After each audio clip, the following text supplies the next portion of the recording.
Hi everyone, it's me, Krista. Welcome back to my channel if you've been here before. If not, welcome for the very first time to my little art corner here on YouTube.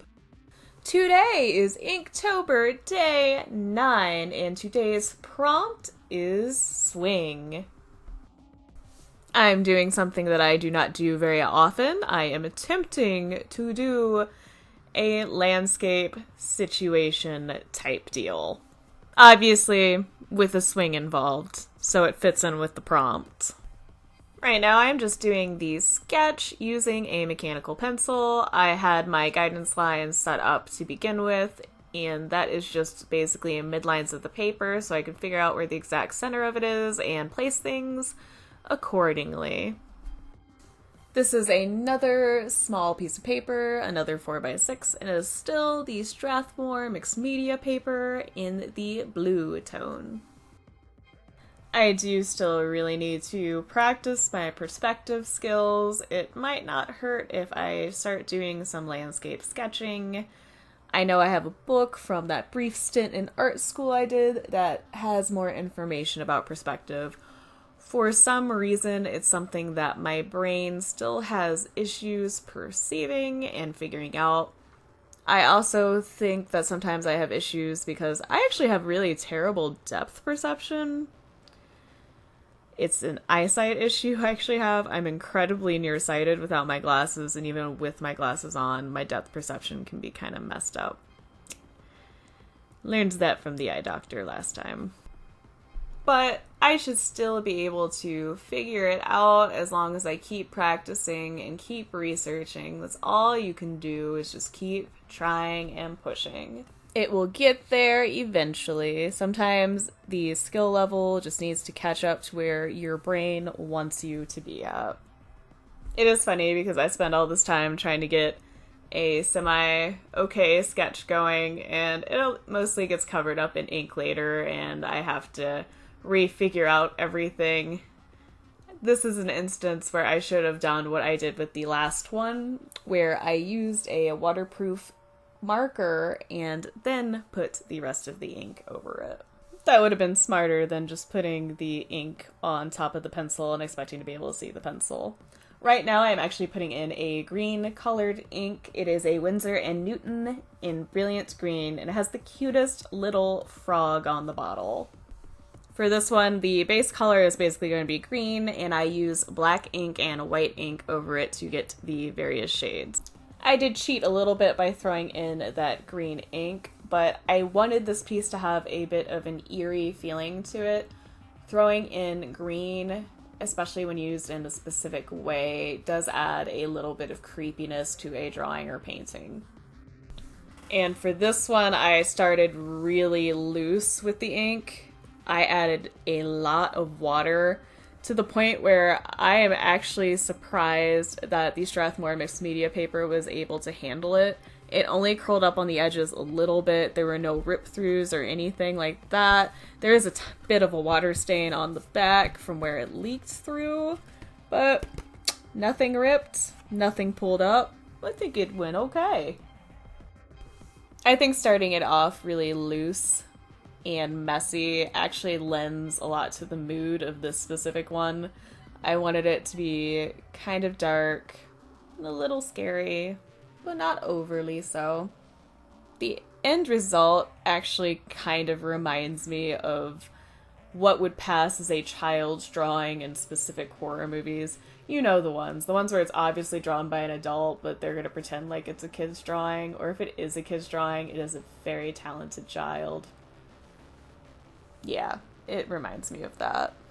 And at this point, it just looks like a green splotchy mess. Now I'm adding in some of the white ink and guiding it slightly, but for the most part, just letting it do what it wants to do. Letting it bleed out on the already wet paper. If I'm gonna play, darn it, I'm gonna play. I'm not gonna let myself get too tense or freaked out about this one being perfect. The point of these Inktober ones are just to get something out and to experiment with different prompts. Also, is to play with the media, with ink. It might be good for basically figuring out some larger projects later and some more well planned out ones.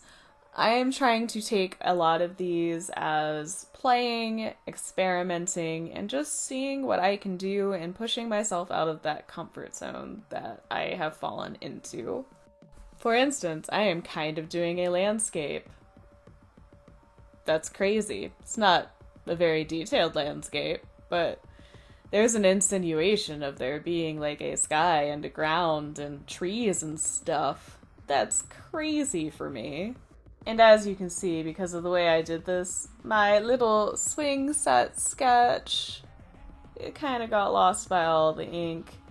I was able to see some of the pencil and kind of go over it with a marker later, but for the most part, that thing is gone.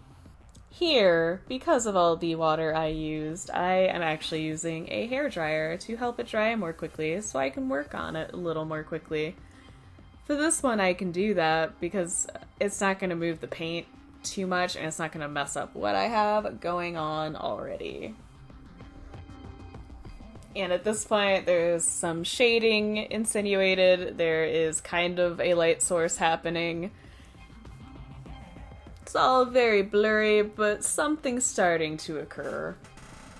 Now I'm using a marker to draw a bunch of lines for branches and just sharpen up some things.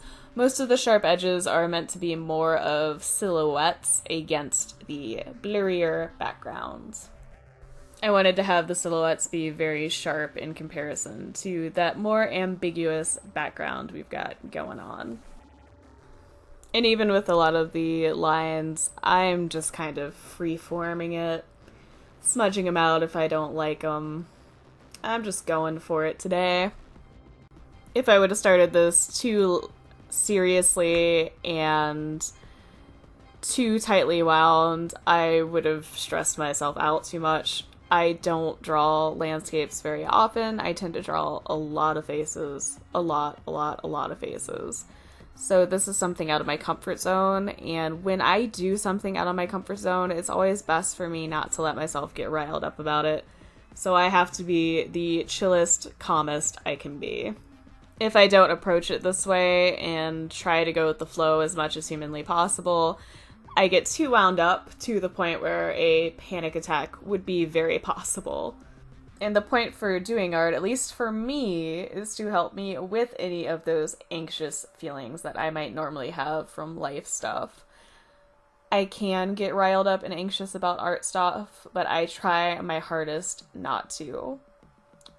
It's just a painting, I'm just creating something, and sharing it on the internet is not a big deal. I just play an artist on the internet. Not even on TV. Not even playing a doctor. I play an artist on the internet. It's not really that important or that big of a deal. And at this point in this project, I have the swing set drawn in again with the black marker. And I'm going back and forth between the white ink and the black ink and smudging out some of the black marker to play around some more and figure out the light source slightly better and some shadows and whatnot. The project's starting to look more like a thing that I'm trying to depict versus a blob of colors and grays and whites. We're getting there. And since I just talked about that kind of scary stage of the painting earlier where nothing really looked like anything and it was just a free mess of a blob, every drawing or painting that I've ever worked on has an ugly stage. Sometimes the ugly stage seems to be there for a really long period of time. Sometimes it's very short. Sometimes the ugly stage is the whole piece and then you have to scrap it and start over. Even in the cases where you have to scrap it to start over, you learn something from what you just did. You just have to view it as practice, as a learning experience. I decided at this point I wanted to put a little ghostly looking figure on here somewhere. It started out as a small little thing, and then it progressively grew larger, and to the point where it's pretty much just a white stick figure. A blurry white stick figure, but a stick figure nonetheless. There is one change that I did with this project that I had not for any of the previous Inktober prompts. For all of the other prompts, I pulled in a white Posca pen and or a white gel pen. For this project, I decided against it because I did want to keep so much of this looking ambiguous besides the silhouettes. If I would have pulled in something like that, it would have defined the lighter areas much more than I wanted them to be.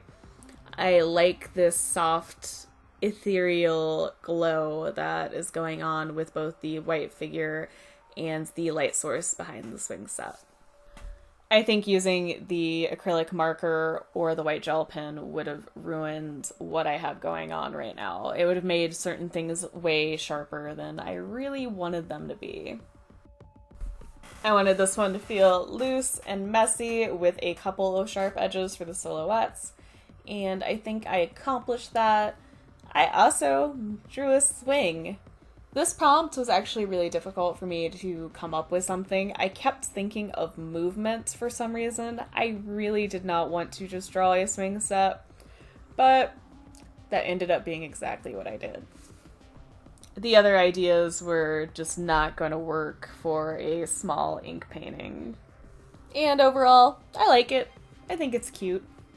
There are some things I'd probably do differently, but I'm happy with it.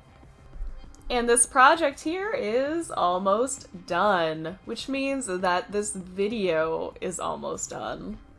So we will start the obligatory ending spiel here. If you liked this video, please hit that like button. If you have any comments, questions, feelings, or concerns, or if you want to let me know how far you are on Inktober right now, what you've been drawing, what materials have you been using, let me know in that comment section down below. If you want to see more videos like this, please feel free to hit that subscribe button. I do want to take this time to thank you so much for taking the time out of your busy day or night to watch this video and listen to me ramble about art stuff, and sometimes not so related art stuff. Either way, thank you. I do actually appreciate it. I look forward to hearing from you guys soon, and you will be hearing from me very soon. Bye, everybody!